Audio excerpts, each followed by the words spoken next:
नमस्कार, आप देख रहे हैं दर्श न्यूज़। मैं हूं आपके साथ रितेश शर्मा। बिहार में शिक्षा विभाग बहुत ज़्यादा सुर्खियों में है इन दिनों।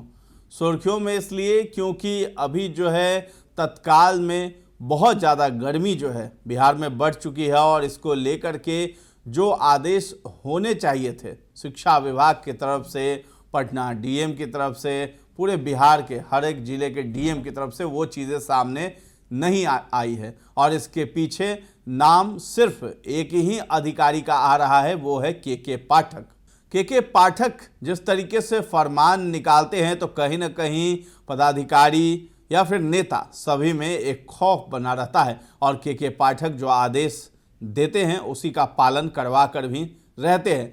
बीते दिनों सूबे के मुखिया हैं नीतीश कुमार, यानी मुख्यमंत्री नीतीश कुमार, उन्होंने सदन में साफ साफ कहा था कि सरकारी स्कूलों की टाइमिंग जो है पहले की तरह ही 10 से 4 बजे तक रहेगी, लेकिन के पाठक का जो आदेश है वो 9 बजे सुबह से लेकर के शाम को 5 बजे तक शिक्षकों को जो है सेवा देनी होगी।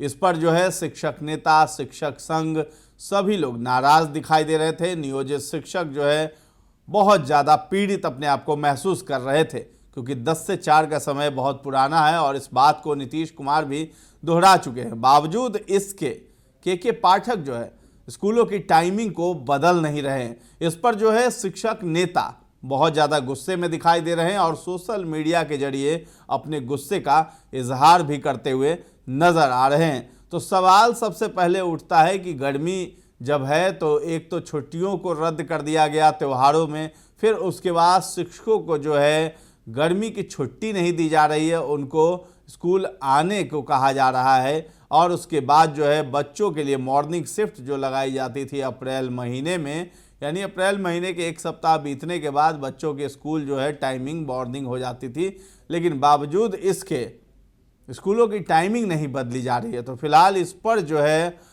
जितने भी एमएलसी हैं, चाहे पक्ष में हो चाहे विपक्ष में हो, सभी लोगों ने शिक्षा विभाग को लेकर के पाठक की शिकायत की, नीतीश कुमार के पास चिट्ठियां लिखी, तो बावजूद इसके कोई भी असर पड़ता हुआ के पाठक पर नहीं दिखाई देता है। तो एमएलसी हैं संजय कुमार सिंह, उन्होंने लिखा कि विगत कुछ महीनों में बिहार विधानमंडल के कई माननीय सदस्यों के द्वारा सूबे के विद्यालयों के समय सारणी में बदलाव किए जाने के संबंध में माननीय मुख्यमंत्री, शिक्षा मंत्री और शिक्षा विभाग के अधिकारियों को अपने पत्रों के द्वारा और विधानमंडल के बजट सत्र में भी प्रश्नों ध्यानाकर्षणों के माध्यम से सरकार का ध्यान आकृष्ट किया गया है।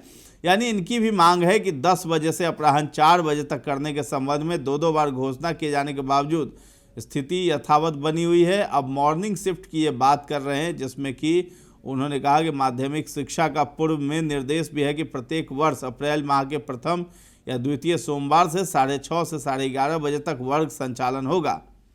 अब चूंकि अभी से ही भीषण गर्मी पड़ने लगी है, लू चलने जैसा मौसम हो गया है, ऐसी स्थिति में हीट वेव की पूर्णतः संभावना है।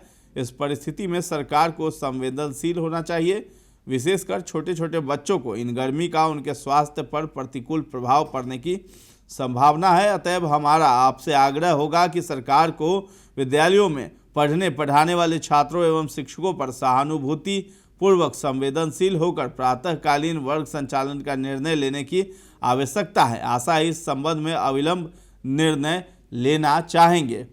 तो ये जो लेटर लिखा गया है, ये जो पत्र लिखा गया है शिक्षा विभाग में शिक्षा मंत्री को, इसका असर होता हुआ नहीं दिखाई दे रहा है और के पाठक की तरफ से कोई ऐसा आदेश भी जारी नहीं किया जा रहा है। और पटना डीएम ने बीते साल जो है ठंड के समय में स्कूलों की छुट्टियों को जो है ये स्कूल में जो टाइमिंग है उसको जो है कम किया था ताकि जो है बच्चे आराम से स्कूल जा सके, और ठंड में जो है स्कूलों को बंद करने का आदेश भी दिया गया था। इस पर जो है के पाठक ने उनको खरी खोटी सुना भी दी थी और उसके बाद जो है उसके तुरंत बाद जो है पटना डीएम का ट्रांसफ़र भी हो गया था, तो पटना डीएम के पद से उन्हें हटा दिया गया था।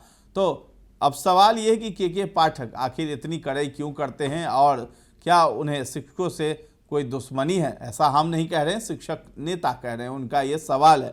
अमित विक्रम है टीटी शिक्षक संघ के प्रदेश अध्यक्ष हैं, तो उन्होंने टाइमिंग को लेकर तो बात की ही, लेकिन साथ ही सरकार पर भी हमला बोला है। एमएलसी जिन्होंने चिट्ठी लिखी उन पर भी हमला बोला है।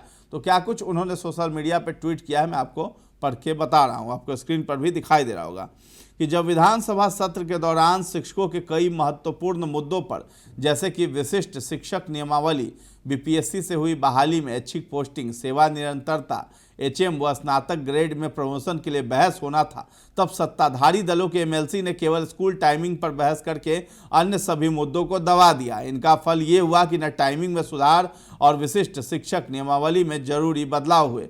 ठीक वैसे ही अभी जब हम लोग डेस्क बेंच, सबमर्सिबल बोरिंग व पेयजल में करोड़ों के भ्रष्टाचार आदि मुद्दों को उठाना शुरू किए, ये लोग फिर छुट्टी और टाइमिंग पर हल्ला मचाना शुरू कर दिया है। हकीकत ये है कि इनको शिक्षकों की किसी समस्या का कोई समाधान नहीं करना है, बस मुख्य मुद्दे से भटकाना है। कुछ तथाकथित शिक्षक नेता भी निजी लोग के चक्कर में इनका साथ देते हैं। तो अमित विक्रम ने स्कूलों में जो भ्रष्टाचार व्याप्त है उस पर जो है सवाल उठाया है और ये भी कहा है एमएलसी को लेकर के, जब सदन में इन सभी मुद्दों पर, बीपीएससी से जुड़े मुद्दे हैं, ऐच्छिक स्थानांतरण से जुड़े मुद्दे हैं, इन सभी मुद्दों पर सवाल उठाना चाहिए था, तो सवाल नहीं उठा रहे हैं और फिर से जो है वो इसी बात पर स्कूलों की टाइमिंग को लेकर के बात कर रहे हैं, जो कि कहीं से भी योग्य नहीं है। तो अमित विक्रम ने छुट्टी व स्कूल टाइमिंग को लेकर भी उन्होंने एक चीज़ लिखा है कि छुट्टी व स्कूल टाइमिंग को लेकर चिट्ठी लिखने वाले सत्ताधारी दल के माननीय एमएलसी महोदय से अनुरोध है कि बीपीएससी पेपर लीक और डेस्क बेंच खरीद में 500 करोड़ से अधिक के घोटाले के लिए भी चिट्ठी लिखिए, नहीं तो मुद्दे से भटकाने के लिए चिट्ठी पत्री वाला खेल बंद कीजिए, चेतावनी स्वरूप जारी। तो ये अमित विक्रम ने लिखा है यहाँ पे। और आपको बता दूं कि ये अमित विक्रम वही है जिन्होंने सक्षमता परीक्षा का जो है पक्ष लिया था और सक्षमता परीक्षा देने की बात कही थी। किसी कारणवश ये एग्ज़ाम नहीं दे पाए थे, लेकिन जो लोग एग्ज़ाम दिए हैं उनकी तारीफ भी कर रहे थे और एक अच्छे अनुपात में जितने भी नियोजित शिक्षक हैं उन्होंने परीक्षाएं दी थी और सफल भी हुए हैं। और अमित विक्रम एक और चीज़ लिखते हैं कि जो संघर्ष है वो जारी है, क्योंकि संघर्ष कहीं से भी कम नहीं होगा।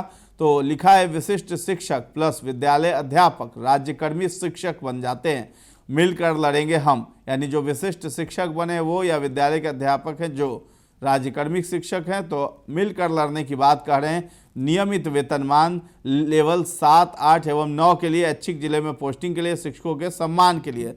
तो ये लड़ाई लड़ते हुए दिखाई देंगे। और हाँ, स्कूलों की टाइमिंग को लेकर के भी फिर इन्होंने बोला है कि ये भी प्रमुख मुद्दा है, लेकिन जो भ्रष्टाचार हो रहा है उस पर आखिर एमएलसी क्यों नहीं बोलते हैं और सरकार ने आखिर क्यों चुप्पी साध रखी है।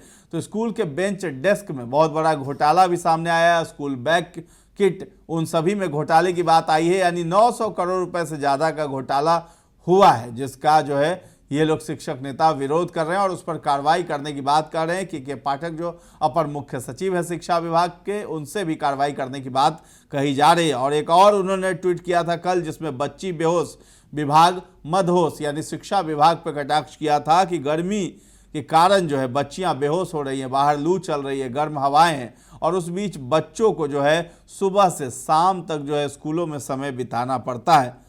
तो इन सभी मुद्दों पर जो है अमित विक्रम लगातार जो है कमेंट कर रहे हैं, ट्विटर पर पोस्ट कर रहे हैं। और एक और उन्होंने ट्वीट किया कि 11 साल के सेवा काल में पहली बार देख रहा हूं कि अप्रैल में स्कूल मॉर्निंग शिफ्ट में नहीं चलाया जा रहा है। समझ में नहीं आता है कि उद्देश्य शिक्षा में सुधार है या शिक्षकों और बच्चों को परेशान करना है। लू से अगर बच्चों को कुछ हो गया तो उसका जिम्मेदार कौन होगा? संवेदनहीन सरकार। तो ये सब बातें जो है उन्होंने लिखी है, सरकार पर भी हमला बोला है और संवेदनहीन कह रहे हैं सरकार को कि 11 साल के सेवा में उन्होंने पहली बार ऐसा देखा है कि स्कूल में अप्रैल के महीने में मॉर्निंग शिफ्ट नहीं की जा रही है। तो बच्चों के स्वास्थ्य का भी सवाल है, साथ ही साथ बिहार में शिक्षा विभाग में बड़े घोटाले की भी बात वो करते हुए नजर आ रहे हैं। तो दर्श न्यूज़ आपको लगातार नियोजित शिक्षक, शिक्षा विभाग, शिक्षक नेता, इन सभी से जुड़े जो है सवाल जवाब जो खबरें हैं उससे आपको अपडेट करता रहता है। आपको कैसा लगता है ये सब वीडियो हमें कमेंट में जाकर के ज़रूर बताएं और हमारे चैनल को सब्सक्राइब जरूर करें। हमारा फेसबुक पेज है उसे भी लाइक और फॉलो करें। धन्यवाद।